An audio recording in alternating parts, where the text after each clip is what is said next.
Stand by. The program will begin soon. There's an example yesterday I saw of this woman who's been here. We might even play this clip. She's been here 20 years. She has 3 kids who were born here. Her kids are because of birthright citizenship, which is another subject that's coming up.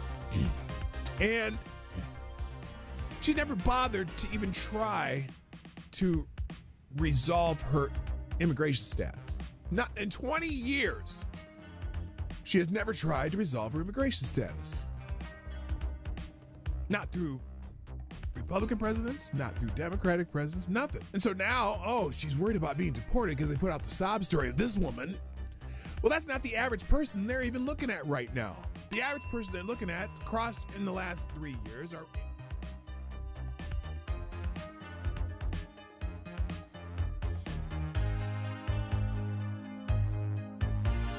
CNN is cutting jobs to embrace the digital future. No, because they're cutting jobs because, as I like to say, they suck. CNN is undergoing a significant restructuring, planning to lay off about 200 employees, which constitutes approximately 6% of its workforce. This move is part of a broader strategy under CEO Mark Thompson to pivot towards a digital-first approach, focusing on expanding digital subscriptions and reducing costs from traditional TV operations. Wait a minute. Didn't they already try the CNN subscription service, which failed miserably?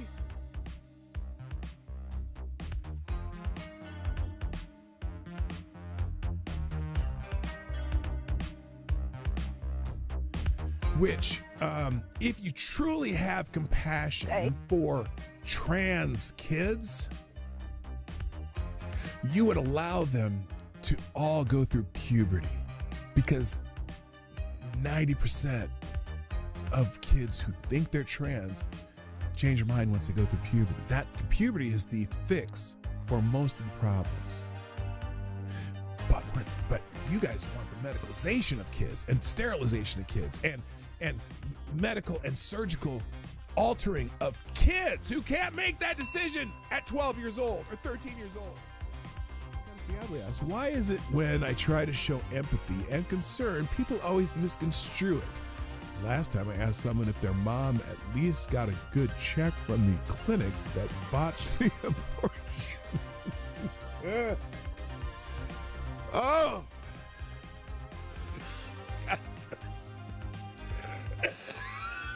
Oh, God. Damn it, AD. I think you just need to find a gentle limit. Stand by. The program will begin soon. I would be willing to bet everything I own that submitting a 22-minute video montage that shows the most egregious acts of violence you can find from that day, when the defendant in question is on that video for only 6 seconds and the scene walking calmly, is highly prejudicial and a violation of the defendant's due process rights. The person was found guilty and sentenced to 19 months in prison. Now, it took 2 hours to read through all of the documents that were in the case file. Every motion submitted by the defendant was denied. Every motion by the defendant was denied. How often does that happen? And every motion submitted by the government was granted. They turned a trespass misdemeanor that would have resulted in a $50 ticket into 5 misdemeanors and a felony charge by charging the defendant with a statute that would have required the Secret Service to rope off the section he was in, which they did not. They also charged him with a statute that would have required them to prove Mike Pence was in the building at the time he walked through that corridor. He was not. And they used an Enron statute that the Supreme Court struck down.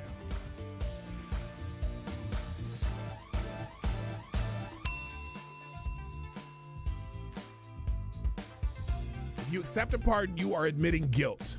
Period. That's the, because you can't be pardoned if you're not guilty. Whether he can preemptive part, whether he can issue President's reportedly asking his staff whether he can issue preemptive pardons for himself, his family members, Rudy Giuliani. There's a simple answer: no. No, Mr. Oh, that you would be a can't? gross abuse Oh, of the presidential it's a pardon authority. gross abuse. President- A presidential pardon authority. Well, there you go. You accepted a pardon, Adam Kinzinger. You think you may have committed a crime. Oh, here, J.B. Raskin.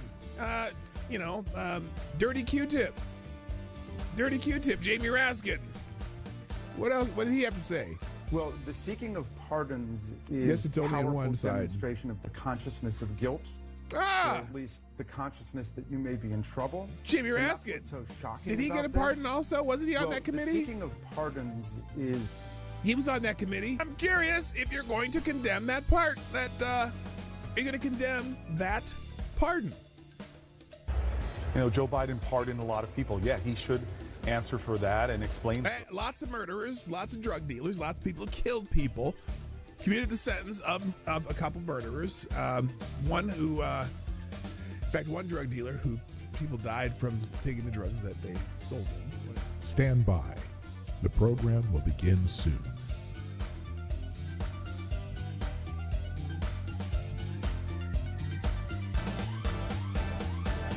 The Obama Aniston rumors have gone wild. Rumors have emerged on social media that suggest Barack and Michelle Obama might be heading towards divorce, with speculators linking Barack Obama to actress Jennifer Aniston. Those rumors have gained traction following Michelle Obama's absence from Jimmy Carter's funeral and the inauguration, and are based on tabloid stories and social media speculation without solid confirmation from the individuals involved. So far, they're still rumors, and I don't know why people are perpetuating them, but it is kind of fun to perpetuate rumors like that. No one's come out to, out and out deny anything. That's the weird part.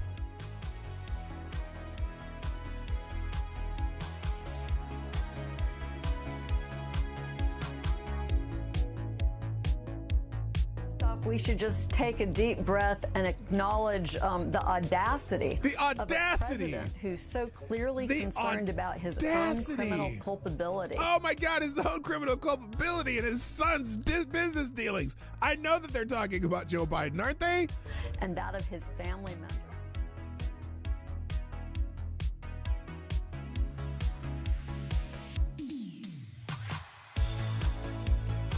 Like the boy asked, are cats really soul suckers? Yes.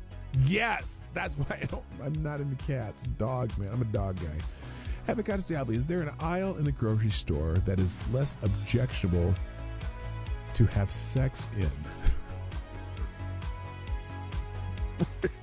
Where do you come up with this shit? Dude.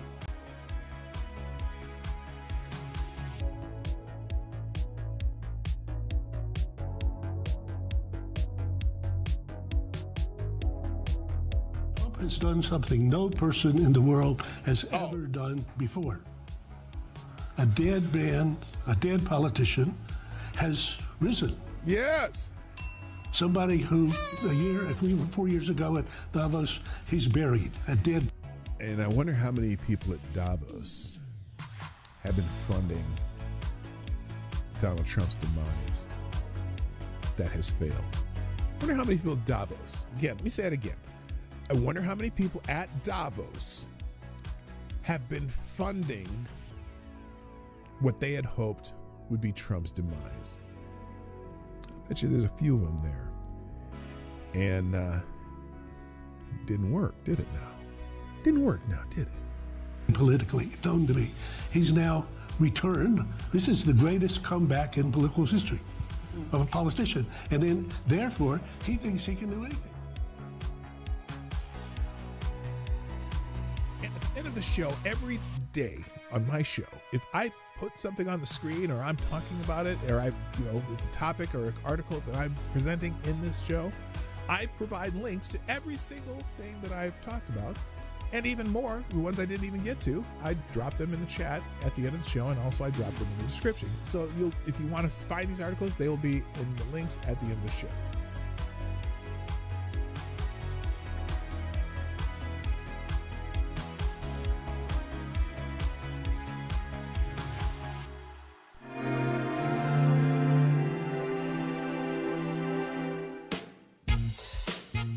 Ladies and gentlemen, coming to you live from the Lucky Dog studio in a hidden location somewhere in the upper Midwest of the United States of America, it's a brother making his own way but with all the wrong opinions.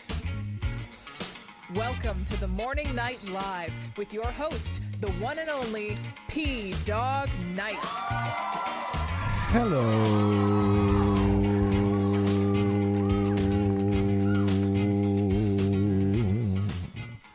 I don't know why I did that. Anyway, hey, what's up, everybody? Welcome to the Morning Night Live. I'm your host, Marty, also known as Dawg Knight on the internet, and welcome back to the Dawg Knight Channel. And I was trying to think of a title for the show, and I was like, I got nothing, because, you know, Canada Day and all. But anyway, hi, how are you doing? Happy Tuesday. I'm a little late, so I'm just going to get right into it and say hi to everybody and not do a lot of banter, because my banter sucks anyway, you know. But I am on the Johnny Cash Walk the Line Cup. Oh, no, this is Folsom Prison Blues when he was on Sun Records and has a little guitar and has a handle. Oh, you can't see that. See the little guitar there? That's kind of cute, huh? Anyway, good morning, everybody. First in the chat today is Kara Soldier. What? What the hell is going on? Congratulations. You get the bell. Also, good morning, Avocados Diabli, of course, is here. And hello, Tyler F., Mike Savage, Blarg, the Pope, Tyrannius III, the Blessed Lich. Looks like the handles are all back to normal. I mean, YouTube must have figured that out. Also, hello to Resolute Germ, Attack Alpaca. Where's those? Rabbit. Oh, yeah, Rabbit. It is. Excuse me. I'm sorry, Rabbit, because somebody has hearing problems. Good morning, Somnable Nation, Blue-Eyed Scream, Plague Trucker, Zach, my favorite Canadian Jaeger pony. I said Attack Alpaca already. Who else is here? On the honorable mention list of favorite Canadians, and happy Canada Day to Special Can Acid and Jaeger Pony, of course. Lord Stanhope. There's somebody else here. Lewis, what up? Nice to see you, Lewis. And that's looks like the full load right there.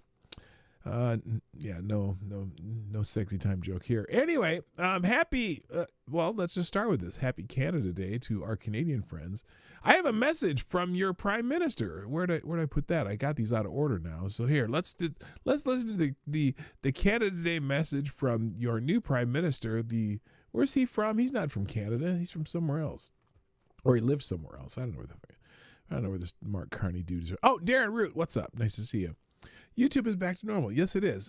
Here is the Prime Minister of Canada giving you his Canada Day message. Where the hell's my, there we go, full screen that bad boy, because we want to see that Canadian flag in the background. Let's go. Here it is. Here's the Canada Day message from your Prime Minister, Mark Carney. 158 years ago, a few provinces bet on a big idea, that they'd be stronger together than they... The idea was, fuck that queen lady or king or whoever it was at 158 years ago. It's probably a king. I don't know who. Anyway. Ever could be apart. They were right. They became a new federation that's now grown into our strong, bilingual, multicultural, ambitious country. Ooh, our bilingual, multicultural. Yippee. Okay. No, by the way, I like Canada and Canadians. I'm not looking to move there, but I do like Canada and Canadians. And talk about some beautiful wilderness and lakes and stuff up there. But, you know, we have lots of lakes where I live, too. Anyway, I'm sorry I interrupted. I'm going to let you finish. Country built on the values of freedom, democracy, justice, generosity, and humility. Okay. Because and especially humility. I'm not knocking my Canadian friends. Just humility is necessary. We know that we can always be better. Our story didn't begin at Confederation. For thousands of years, Indigenous...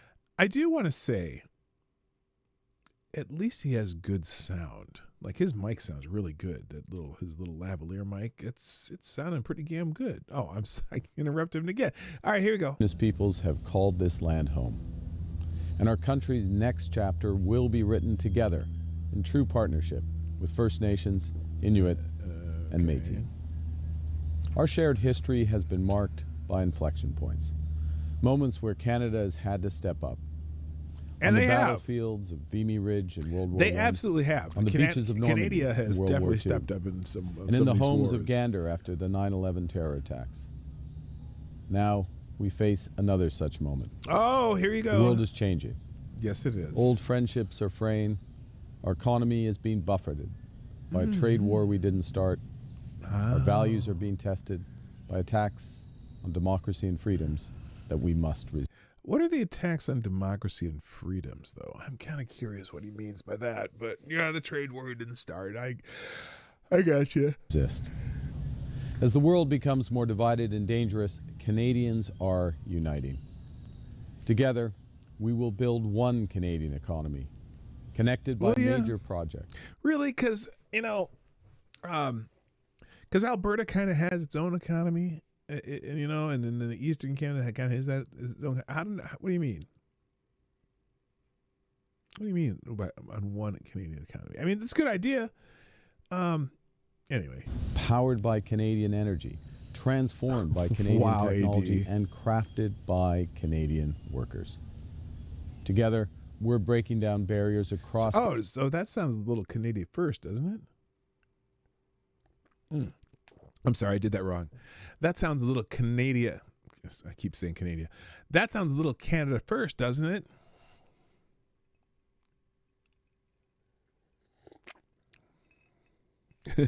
This country so you can buy Canadian everywhere. Hello, Erico Di and Stefano. work anywhere. Together, we'll rebuild, rearm, and reinvest in our armed forces because Canadian leadership is defined not only by the strength of our values, but also by the value of our strength. This is the greatest nation on... I like the idea that they are going to step up their armed forces, because right now, well, there was a comedian who said that Canada has is probably the safest country in the world because it has the best wall on its border, and that would be the United States. So anyway, hello, Big Dave too. What's up? Earth. Together, we'll keep making it even better. Happy Canada Day. All right, there you go. I would sing "Oh Canada," but I only know the first line. But by the way, I like your national anthem, Canadians. It's very pretty well written. Good resolutions throughout the song and stuff. I kind of like it. I just don't know the words. So there you go. All right, there you go. So happy Canada Day to our Canadian friends to the north and to the south. Because what's interesting is a large portion of our Canadian friends live south of where I live in the United States, because most of the population of Canada is south of Minneapolis. Did you know that? But you didn't know that, did you? Anyway, let me do a little quick thank you for all the people who have shared the stream this morning. Why is this on Idaho? Notifications. Thanks to people who share the show. Let's see. Is this yesterday's? That's yesterday's. Here's today's. Okay. Wait. That was yesterday. Oh, this is I never got yesterday's wrestler. Here's thank you for yesterday, Resolute Germ, with a little Jeff Jarrett action. Is Jeff Jarrett even? I mean, he can't be wrestling anymore. That's some vintage footage of Jeff Jarrett.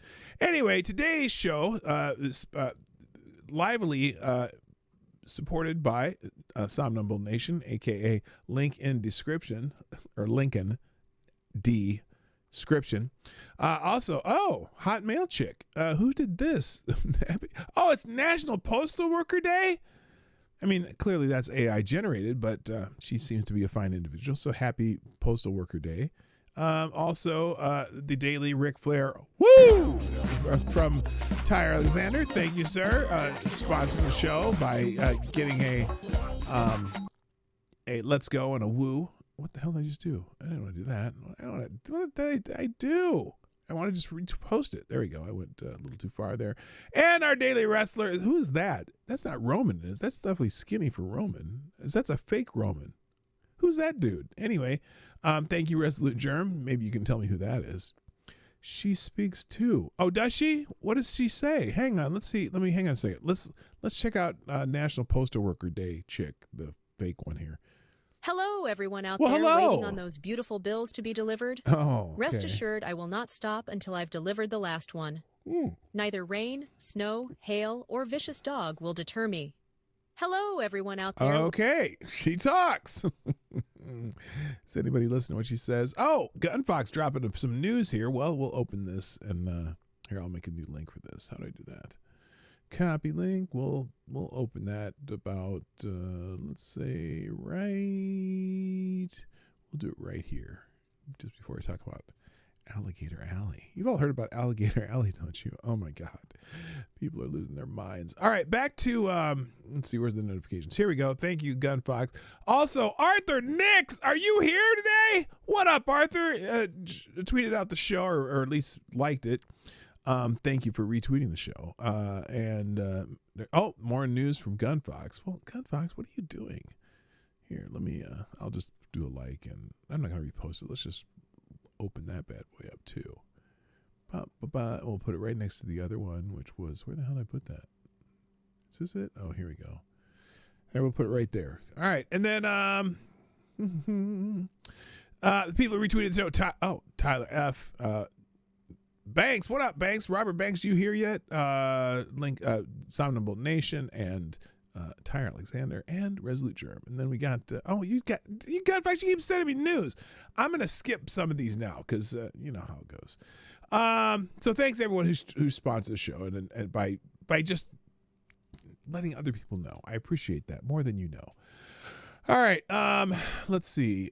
Real quick, we have our first super chat. Thank you, Kara Soldier. You are the new Streamlabs Superstar sponsor of the day, and I forgot to update the Streamlabs. So there we go. That's brilliant, Marty. Way to go. All right, so you are it right now. I'm just telling you. Here, let's just play this again. There you go. Kara Soldier says, I have a message for Carney. That would be Carney, the Canadian Prime Minister, who says, if my Canadian friends will be okay with it. Quote, bend over, buddy boy, because Trudeau before you, you're a simp, globalist, coward, and a tyrant saying Muslim values are Canadian values. Go fuck yourself. So there you go. That's a very nice message from Kara Soldier to Mark Carney, the Canadian Prime Minister. Okay, things that are happening. Rabbit, which is the thing which you're supposed to say the first thing you open your eyes on a first day of the month every month to bring you good luck. Lots of people posting rabbit pictures on the internet right now with this little baby bunny getting some toenails cut. So I don't know why you do that. And then that's not a rabbit. There's a rabbit just hanging out there saying, hi, hello, hi, what's up? And then this a bunch of bunnies that are the spawn of another bunny, because if you ever raise rabbits, you got to be careful, because if you have two, you're going to have 20 within a couple months. Anyway, good morning, Johnny Boomer Tech, finally showing up. Man, what's wrong with you? Okay, other things, trending stuff, happy Canada and Canada Day. Again, it's marking Canada's independence. Also, it is now June, was Pride Month, which I suppose just meant the people who participate in the rainbow flags and whatever not. But July is Disability Pride Month. Now, I am just thinking, what the Disability Pride Month? What does that mean? Does that mean all the gay disabled people are having a month? In fact, here, the first thing up here, July is Disability Pride Month, so let's take the time to recognize and uplift disabled lesbian voices and come together to fight against ableism within our community. What? What the hell? Oh, it is. Oh, yeah, that's right. July is also White History Month, I guess. And then also the actual Independence Day, not to be confused with Juneteenth, although Juneteenth is a legitimate holiday, people. But did you know, it's funny because speaking of, I suppose I mentioned Juneteenth. Did you know that those were not the last slaves to be freed, though? The ones that when they went down to Galveston, because that's what's supposed to be Juneteenth. But you know that several Native American tribes were still held slaves for an entire year after that, and the U.S. government had to have a little sit down with them and said, hey, y'all, can we stop this shit? Because we're supposed to be stopping it, but you all are still doing it. So the last slaves weren't even freed until 1866. Anyway, I'm trying to figure this out because the very next Disability Pride Month comes from Billie Jean King, which now at least hers is about disability. But what is this thing? What is this? Why does this stripe thing here? July is Disability Pride Month. It's also the anniversary of the Americans with Disabilities Act. Let's celebrate through strength, resilience, and achievement of athletes with disabilities who continue to redefine what's possible in sports. Cheers to a great month going out. I'm not sure I understand it. You have pride in your disability now? I mean, I don't knock disabled people. Disabled people are cool, but I don't understand the pride part of it. I mean, I could see Disability Awareness Month, but whatever. But take pride in yourself whatever you are, and just stop with all the weird holidays. Anyway, hello, Donkey Punch Bandit, the greatest name on the internet, and Woodcutter was in the house. What's up?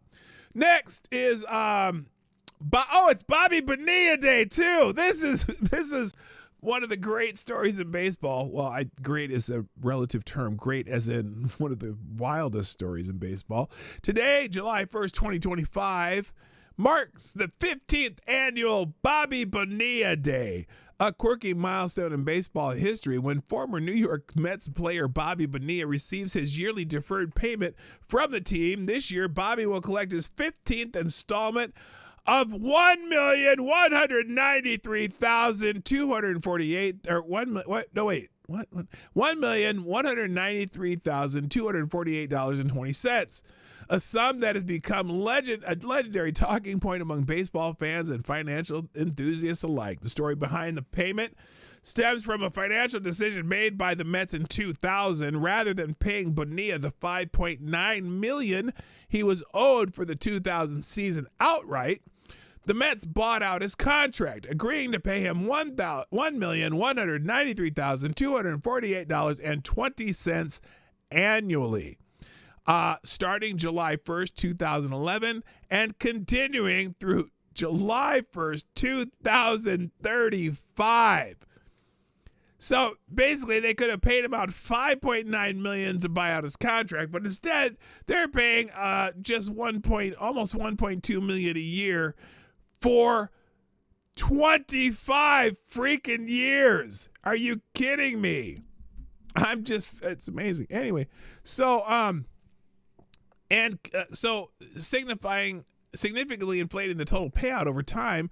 As a result, the Mets committed to paying Bonilla a staggering $29,831,205 and some change over 25 years for a season that he never played for them. That's the other part. He didn't play for the Mets that year. To date, the Mets have paid Bonilla $17,898,723 and some change through these annual installments, covering the payments from 2011 to 2025. With 10 years remaining on the deal, the Mets still owe Bonilla $11,932,482 and some change.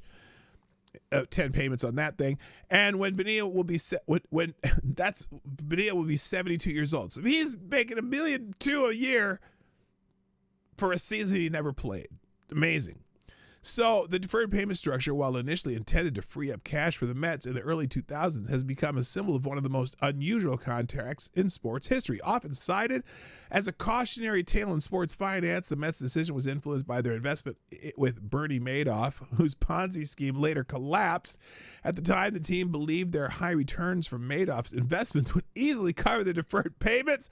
Unfortunately, the scheme's unraveling left the Mets on the hook for the full amount without the anticipated financial cushion. Bobby Bonilla, a six-time All-Star who played for the Mets from 1992 to 1994 and again in 1999, benefits from this deal each July 1st, sparking annual discussions about creative contract structuring. So happy Bobby Bonilla Day, a reminder that sometimes the most memorable moments in sports happen off the field. Yeah, happy Bobby Bonilla Day. What? It's just, I mean, it's insane. And I guess I talk about it every year, but it's because it's just so weird that it happened. All right. All right, let's move on. By the way, speaking of holidays, today's Independence Day in Canada, and in 3 days, it'll be Independence Day in the United States, July 4th. And for the first time in 4 years, Americans will not be paying more for their July 4th cookout. Oh, yeah. This year's total cookout is down 30 cents from the record high $71.22 bill calculated in 2024 under Biden. For the last 4 years, America suffered through record high inflation that threatened to derail backyard barbecues across the nation. The cost, of course, by the way, it wasn't derailing any barbecues. No one skimps on their barbecue on the 4th of July just because of inflation. We just suck it up and take it in the hiney. Anyway, inflation threatened to derail backyard barbecues across the nation. That cost curse, however, is expected to change as year-over-year inflation rates under President Donald Trump hit lows unseen under President Biden. Prices, no doubt, are higher during Trump's second term than they were during the first. Yet, in it, the Independence Day party hosts and goers will get some reprieve this year compared to the Biden administration-induced inflation that plagued their grilling in years past.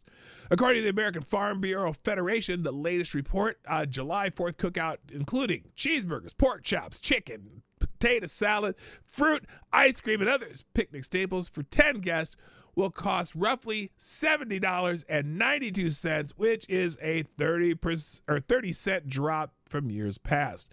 While the total remains one of the highest prices ever recorded by AFBF, up significantly from the $52.80 recorded in 2019 before the COVID and Biden inflation price hikes, it is down 30 cents from the record high $71.22. So, there you go. The fees for chicken breast, pork chops, cheese, hamburger buns, and potato chips specifically are all down from 2024. After years of sharp food inflation, price. Okay, that's enough. You can read the rest of that shit yourself. That is good news. Yes. So good to celebrate. For the first time in 4 years. I wonder if the Krasensteins will acknowledge that. I bet they don't. Anyway, okay, let's see what Gunfox is sending me here. Oh, you got a whole bunch of shit here. What you got here? Major airline cancels another U.S. route due to low demand. Oh, what is this? Let's see what this is. Major airline cancels another U.S. route due to low demand. What route would that be? While airlines were once preparing for a big year of U.S.-Canada travel, both tourist and business trips between the two countries dropped to record lows under the Donald Trump administration. During early weeks of the second term, Trump repeatedly referred to Canada as the 51st state and former Prime Minister Justin Trudeau as governor, while on June 27th, he announced that he was suspending all trade talks over a digital services tax that the country will soon start charging U.S. tech firms. By the way, they've decided to dump that services tax. I just saw that in the news. After they're going to do that after Trump imposed 25% tariff on most goods imported from Canada. See, it's funny because, Canada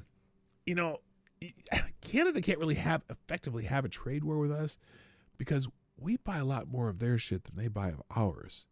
And there's only 40 million of them, and there's 360 million of us. And so I don't know. I mean, I don't want a trade war anyway, but you know what I mean? I mean, it probably hurts them more than us because they buy a lot more of our shit. Or no, wait, that's what am I saying?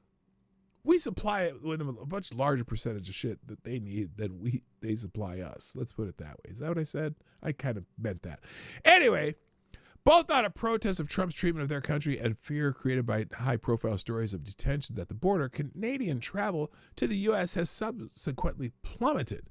According to statistics published by the Canadian government, road border crossings between the two countries were down 35% in April, while air crossings fell by 14% in April and 24% in May from 2024. Travel agency Flight Center also reported that a 40% decline in corporate travel. And a winter Florida flight has been discontinued amid what is proving to be consistently low demand. A number of Canadian airlines have scaled back their services to different U.S. cities. Last spring, flagship carrier Air Canada, cut flights to Washington, Houston, and Miami from Vancouver International Airport, as well as So when they do that, they just have a connecting flight somewhere else? I'm just curious. And also scrapped plans to launch a second flight between Montreal and San Francisco for the summer. Calgary-based WestJet axed routes from Vancouver to Austin. What is Kelowna? Kelowna to Seattle. What the fuck is Kelowna? Where is that? That's in Canada somewhere. And Winnipeg to Los Angeles and Edmonton to Atlanta.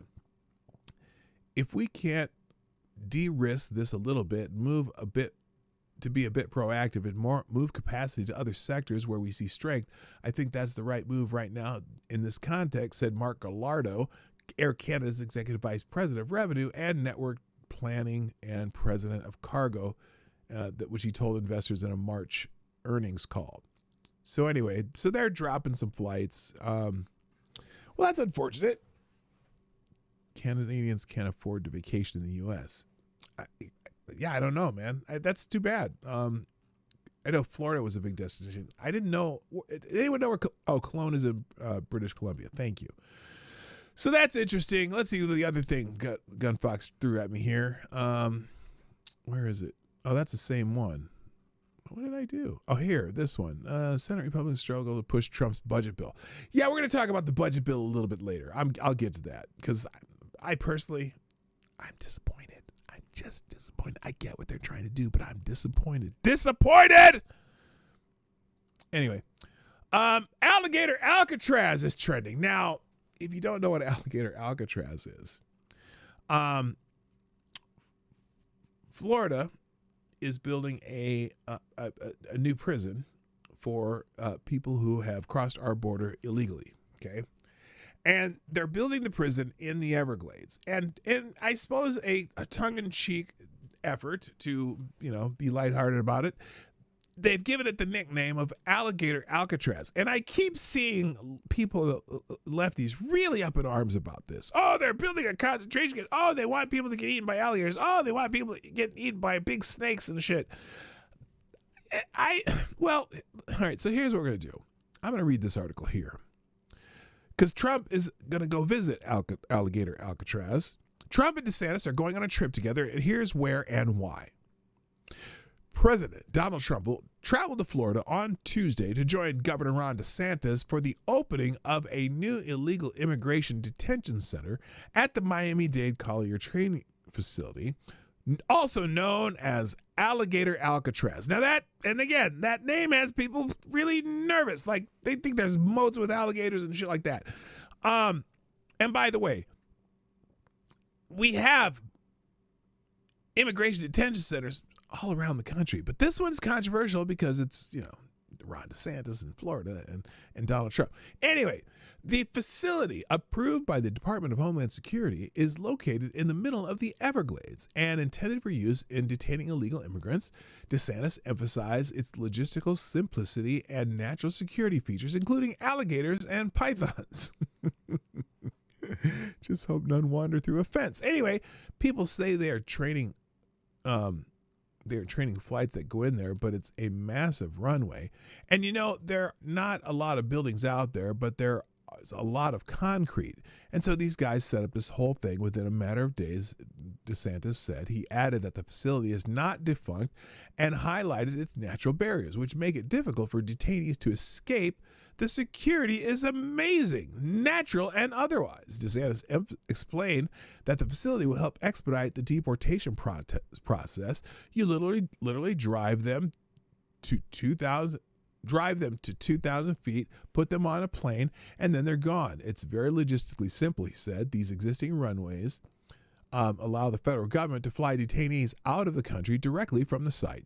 The White House announced on Monday that President Trump will join DeSantis for the opening of the facility. According to the Florida governor, he spoke with President Trump over the weekend, stating that the America First leader is very excited about doing it. DeSantis has noted that Florida is assisting the federal government in fulfilling the voters' mandate on immigration enforcement, saying we literally are doing what the voters who elected us, all of us, have been demanding for years. So there you go. Alligator Alcatraz down in Florida. Hi, JB. What's up? So that's that. And then I had so here, oh wait, let's go back here. Cause, there's some images. Now this is interesting. This is quite humorous actually. With the first pick in the 2005 Alligator Alcatraz draft. I don't think this has anything. This is actually in Texas. But they're removing alligator from something. Do they just drop him in there? Oh no, they let him down gently.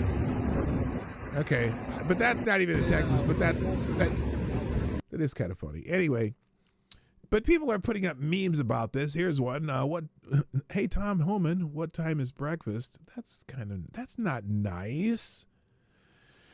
And here, Floridians patrolling alligator Alcatraz. Yeah, they aren't really riding alligators, but it's kind of a cute idea. Let's see. Nick Sorter, laughed my ass off. On his way to alligator Alcatraz, President Trump says he's going to teach illegals on how to run away from alligators. Don't run in a straight line, and you know what? Your chances go up by 1%. It's not a good thing. Wait, what? Okay, this is... Sometimes he's just being funny, but I don't know if it hits or not. Let's see what he says. Well, the alligator Alcatraz. It's the idea, but it's called we just get eaten by an alligator or a snake or something. I guess that's the concept. This is not a nice business. I guess that's the concept. If the snakes are fast, but alligators are, but we're going to teach them how to run away from an alligator, okay? If they escape prison. How to run away. Don't run in a straight line. Run like this. And you know what? Your chances go up about 1%. Okay? Okay. I'm sorry. I'm going to admit, while that is humorous, that's just wrong. That's wrong. Hello, Select Boy. Yeah, boy. So anyway, Betty Johnson, I don't think anyone realized how impressive Alligator Alcatraz is. The state of Florida built this 3,000-bed federal prison in 8 days. The director tells me it could have been done in 72 hours were it not for some regulatory holdups. Now, all the state needs is DOJ approval to deputize the National Guard as deportation judges, and this will become the most efficient deportation center in American history. Yeah, people aren't going to be staying at this facility long because they have a special runway where they're flying them out from there. Now, why is Benny Johnson at Alligator Alcatraz? I don't know. Anyway, so there you go. Just in, ICE conducted a raid in North Carolina resulting in 30 illegals arrested, many of which were charged with felonies like aggravated identity theft. The first tenants of Alligator Alcatraz are now in custody. So there you go. I guess are they going to be flying in from all over the country? Who knows?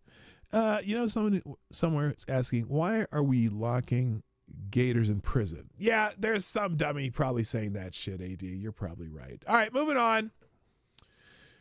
We're still talking about Idaho. There's a couple of articles I want to talk about this weird motherfucker in Idaho who committed arson and started shooting people.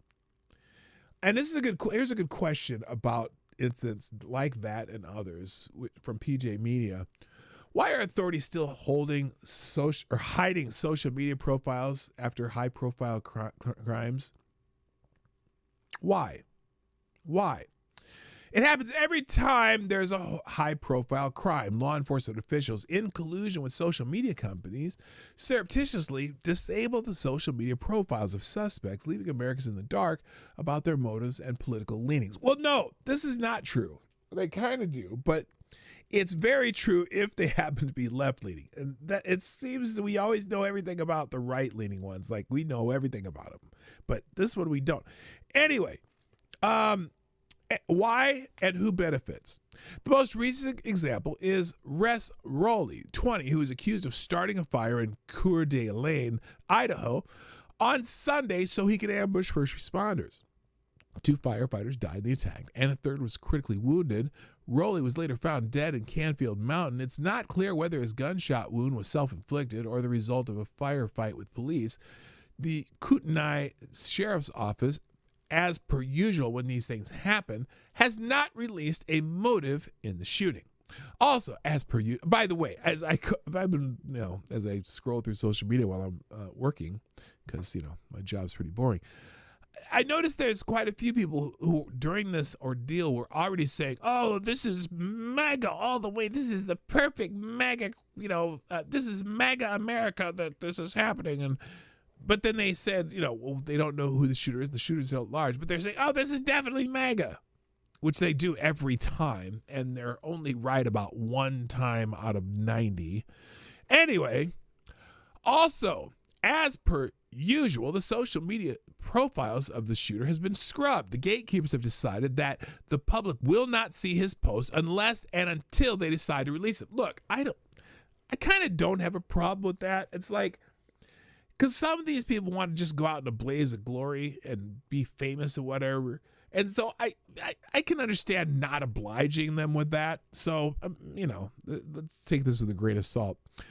Most likely that won't happen until they are forced to release the files as the result of a Freedom of Information Act lawsuit. That could take months or even years.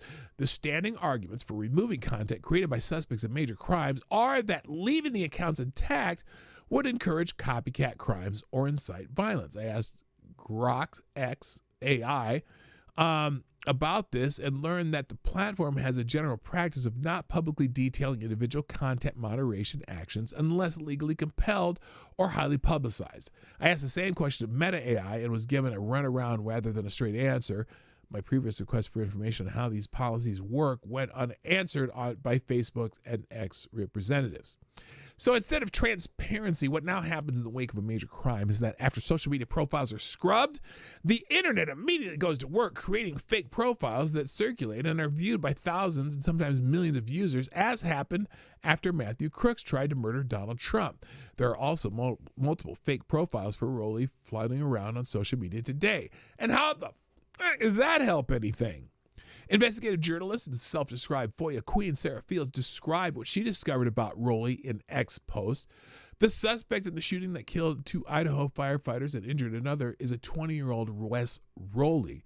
He has prior arrests for assault in 2024. This incident involved him allegedly attacking a woman with a knife, for which he was charged with felony. Here, let's open this one up. So I'll put this as a separate link because there's more. Oh, here we go. Okay, he has a prior arrest for assault in 2024. This incident involved him. I don't know why did she abbreviate that? Oh, apparently if these are words that she's not allowed to use on the internet.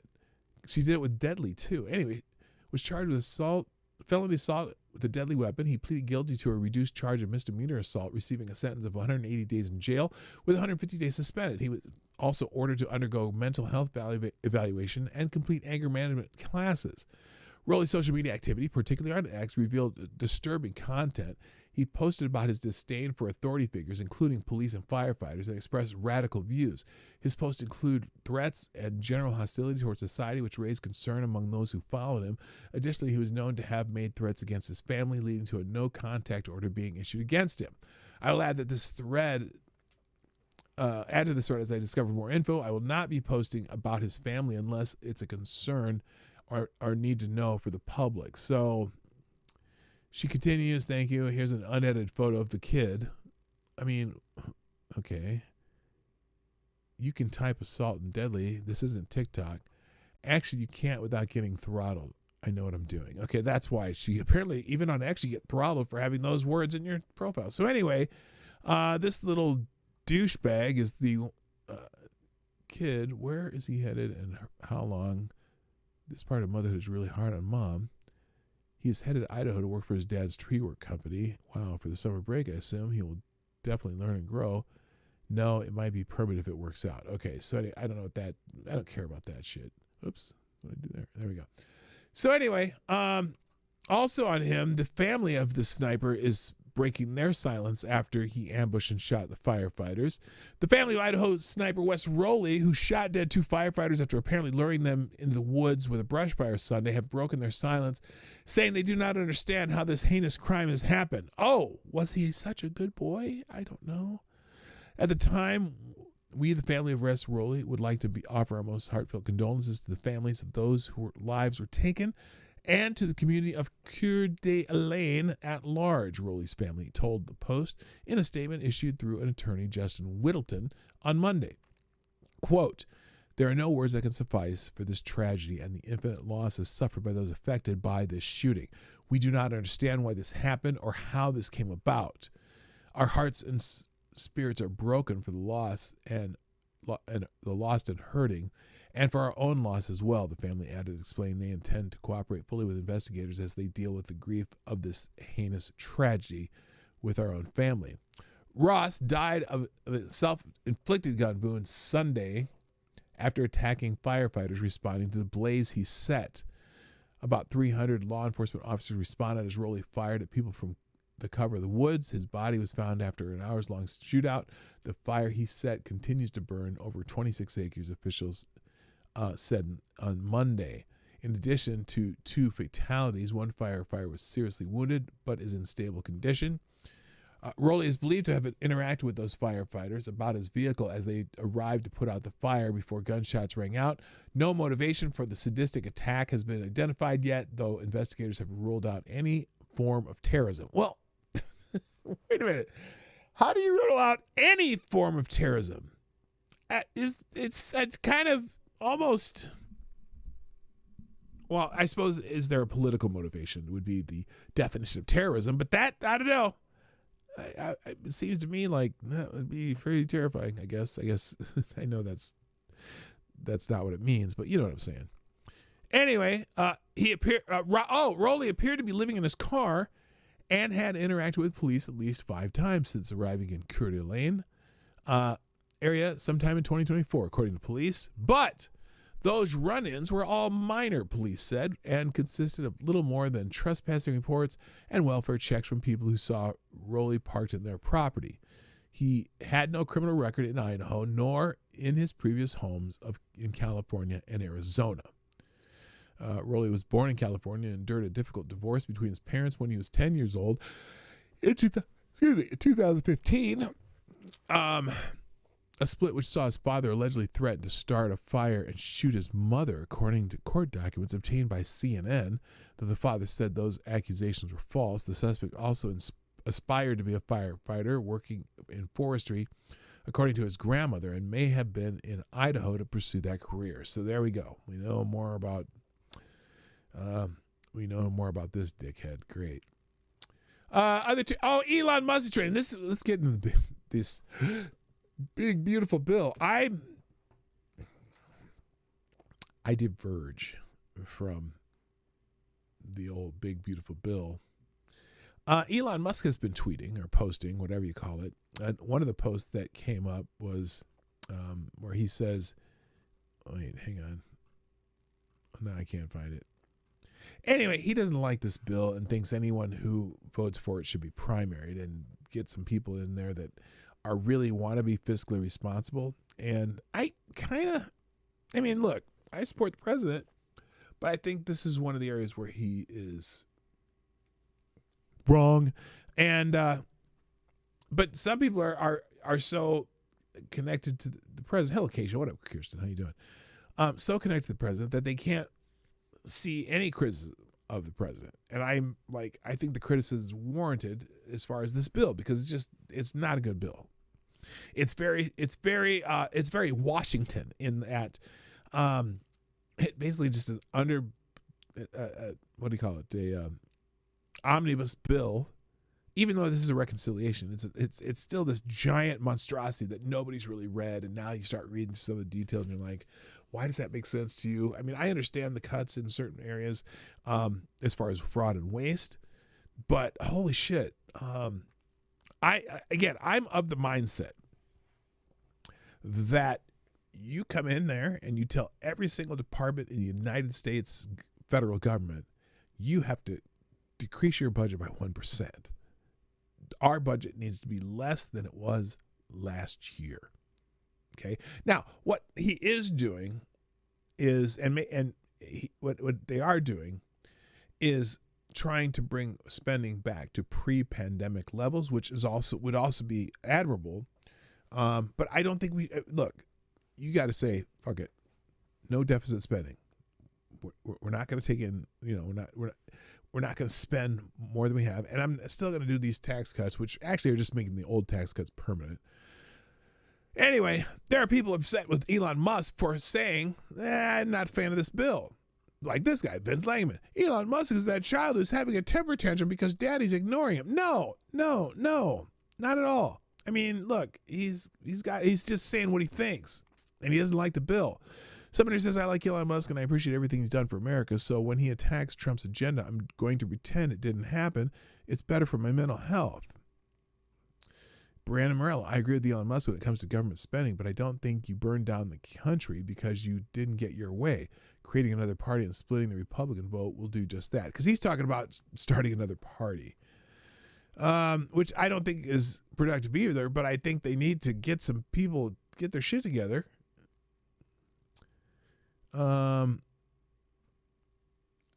Democrats and media are trying to figure out how to explain why unelected Elon Musk running Doge was a threat to democracy and the unelected parliamentarian changing legislation is not. That's funny. That's true. That had nothing to do with it, though. Donald Trump is the only man in history who could have made a third party work, but that ship has sailed right now. We must stand with Trump and everyone who stands with him against any threat, including Elon Musk, now or in the future.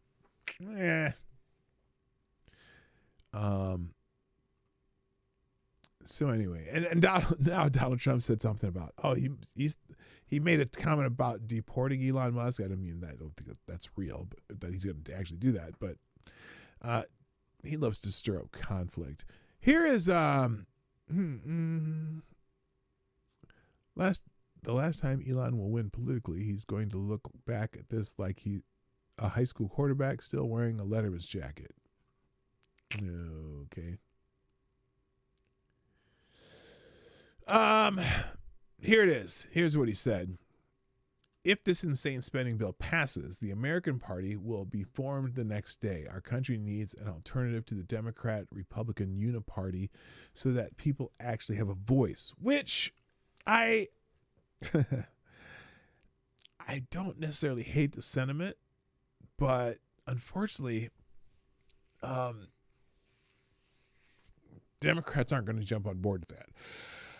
And so you're basically going to end up splitting the Republican Party, as far as I'm concerned. Someone put, if the 2020 election were held today, who would you vote? Well, no, if the 2028 election were held today, we would have had a lot more time to think about it and not just some spot Twitter poll that's obviously going to say, it's going to, I'm going to click just Republican for the shits and grins.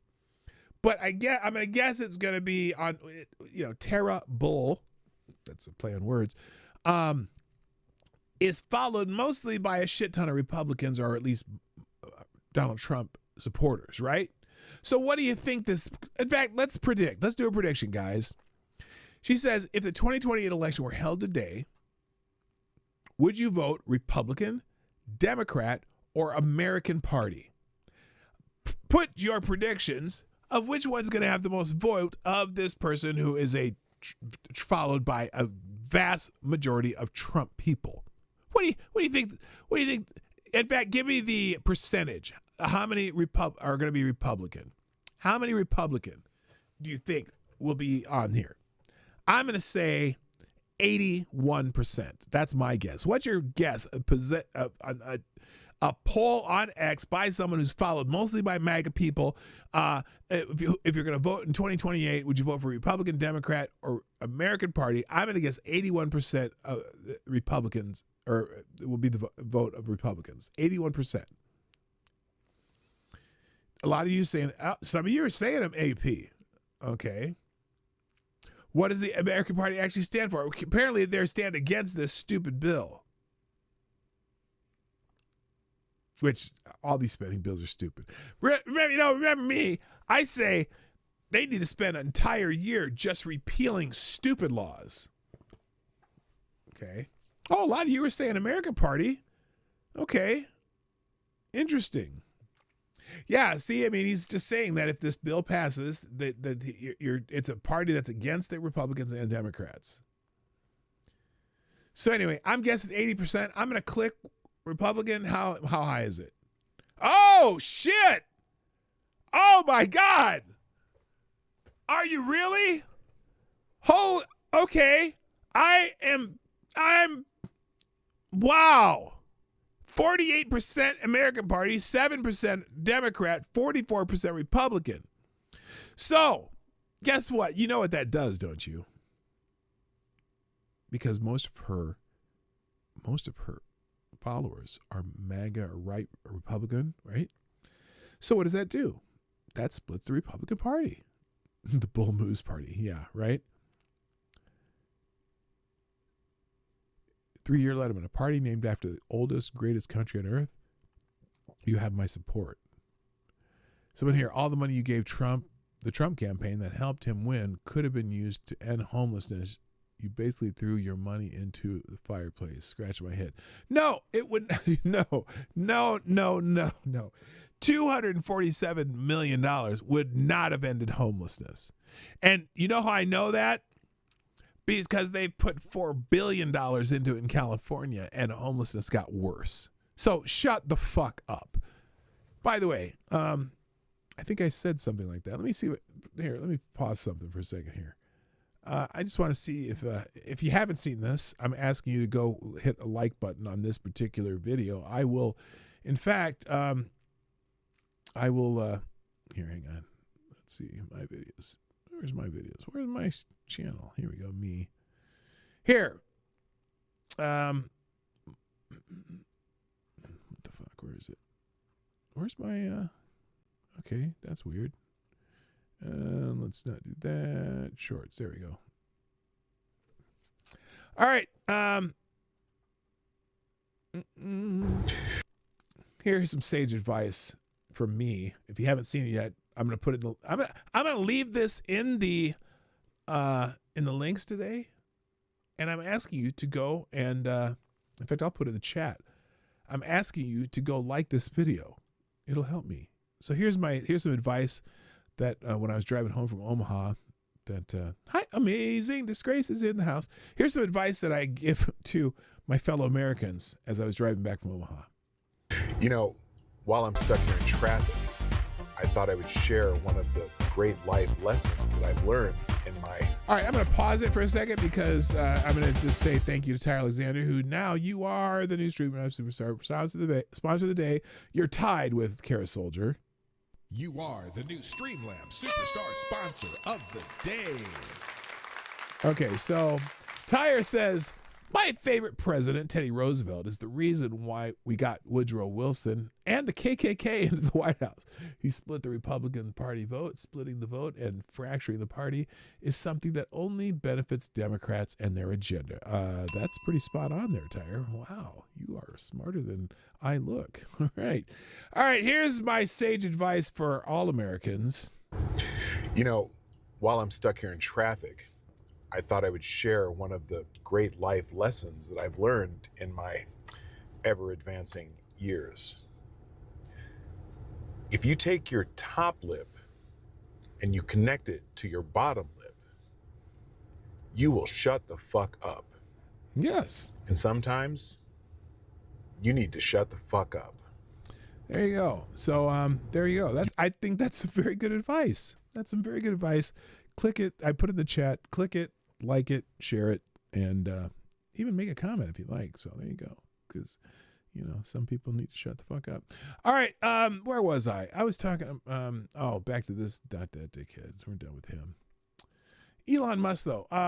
So, by the way, Doge has not ended what they're doing. The department, Doge, or whatever they call it. After Musk's departure, Doge continues eliminating nearly $500 million in absurd waste, even after Elon Musk's late May departure from the Department of Government Efficiency, an oxymoron that provides key insight into one of the major drawbacks of government.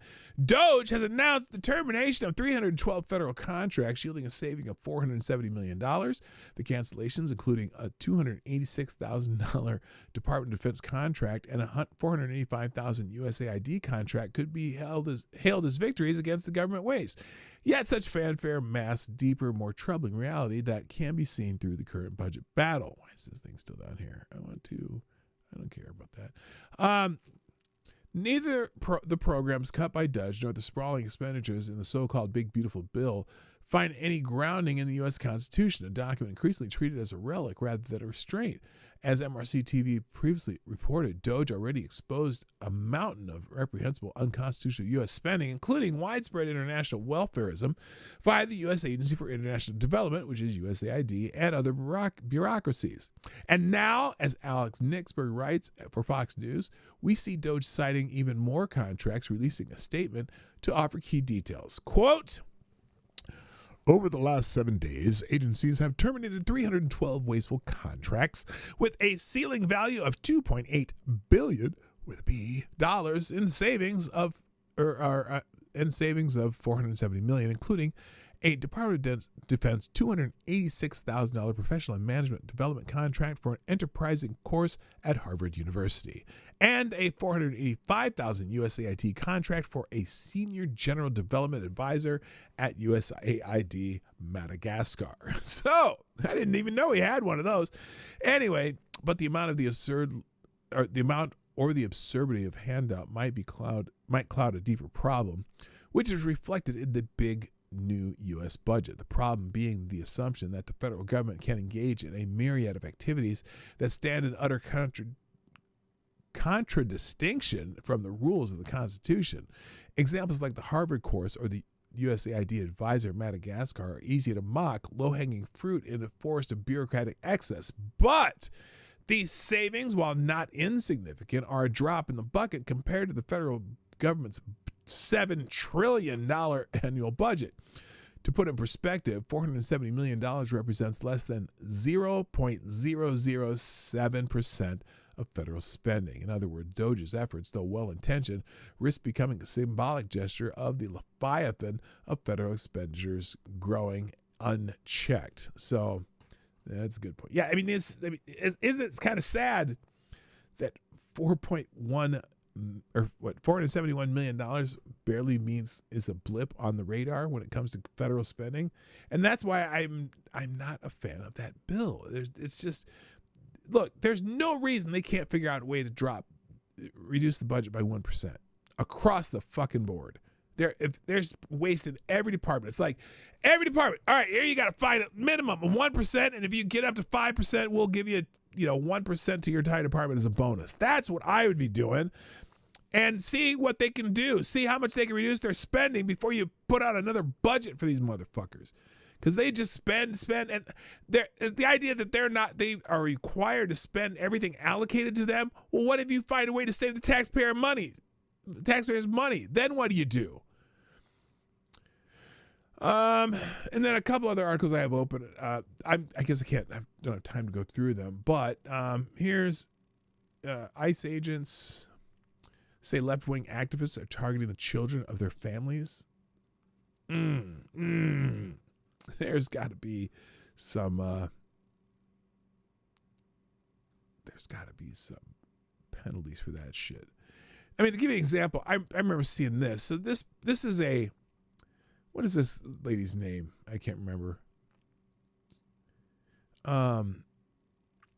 Per federal sources, the vice mayor of Cudahy, a city in southeast Los Angeles County, is under FBI investigation after she allegedly posted video to social media in which she appears to call for the 18th Street and Florence gang members in LA to defend their territory from ICE, even urging gang leadership to get your fucking members in order. This is a vice mayor of a town. I don't know if you may have seen this already, but listen to what this lady says. This lady's fucking insane. Not for nothing, but I want to know where all the cholos are at in Los Angeles. 18th Street, Florencia. Where's the leadership at? Because you guys are all about territory, and this is 18th Street, and this is Florencia. You guys tag everything up, claiming hood. And now that your hood's being invaded by the biggest gang there is, she's talking about ICE. It's everyone else who's not about the gang life that's out there protesting and speaking up. We're out there fighting our turf, protecting our people. And where you at? Bien calladitos, todos los chulitos. I'm like, dude, they're running amok all up on your streets and in your city. And peep. when the big gang. This is an elected official. Nothing but like quiet, and we're out here, the regular ones that have never been jumped in, out here calling things out trying to organize people, trying to do the thing. So don't be trying to claim no block, no nothing. If you're not showing up right now, trying to like help out and organize, I don't want to hear a peep out of you once they're gone, trying to claim that this is my block. This was not your block. You weren't even here helping out. So whoever's the leadership over there, she's calling on gang members to attack ICE agents. I mean, she's retarded. She's some bit of retarded there. But anyway, so there's not only do they have apps that tell people where ICE raids are happening, but they're also because one of their big complaints. Oh, the ICE agents are covering their faces. They're covering their faces. Yeah, because you're doxing them and attacking and going after their families. That's why they're covering their faces. Also, and let's see, apparently, Senate Democrats deploy nuclear option in fruitless effort to tank Trump's bill. Senate Democrats went nuclear Monday morning in an effort to prevent Republicans from enacting permanent extension of President Donald Trump's 2017 tax cuts. They moved to overrule the president's presiding chair's ruling that Senate Republicans can use a contentious accounting tactic to score permanent tax cut extensions as deficit neutral and thus not add to the price tag of the president's sweeping tax and immigration bill. GOP senators cast Democrats' decision to appeal the presiding officer's ruling as part of Senate Democratic leader Chuck the smarmy prick from New York Schumer attempt to undermine Senate rules and weaken the 60-vote legislative filibuster, which Democrats have suggested they could eliminate the next time they take the majority. They're still talking about eliminating the filibuster, the same fucking filibuster that they use all the time when Republicans are in power. They're fucking morons. I'm just telling you. I'm telling you. There's more in the article. You read these articles yourself. Daily Wire. Can Congress meet Trump's July 4th deadline for the big, beautiful bill? I think they need to clean it up. I don't think it's an artificial deadline. Doesn't matter. New Jersey teachers union's $40 million spending spree on a Democrat gubernatorial race falls flat. Oh, yeah. So the New Jersey teachers unions spent $40 million on the primaries in New Jersey. And they were trying to get a former New Jersey Education Association member to win the Democratic nomination for the governor. Spent $40 million. $40 million. Their candidate came in fifth. Oh, fuck them. So anyway, all right, that's it, guys. There'll be more tomorrow because there's always more. Here come the links and all that stuff. And I got to go. Thank you for joining me today on the Morning Night Live. Is this going to come up quickly today? Is it? Oh, look at that. Right away. All right. This is going to work today. How about you? So, yeah, here are today's links. Here are today's links. There you go. From the show and the aggregators in there. There's a lot of good stories in the Ace of Spades blog aggregator. And that's all I got for today. So I will see you tomorrow, hump day tomorrow, and you have a wonderful Tuesday. My name is Dawg Knight. I got to leave, so I am out of here. Bye-bye. Have a great day. Hey, this is Dawg Knight, and thank you for watching today on the Dawg Knight Channel.